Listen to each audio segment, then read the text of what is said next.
Rama Rama Rama ಎಂದಿರೋ Rama ಎಂದಿರೋ.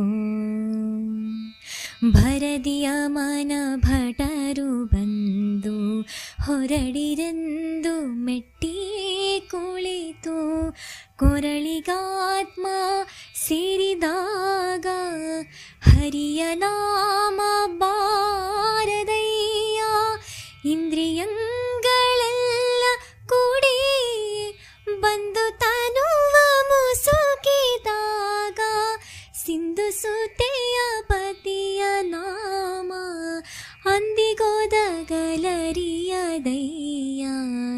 Rama Rama Rama Rama Rama ಎಂದಿರೋ. Seetharama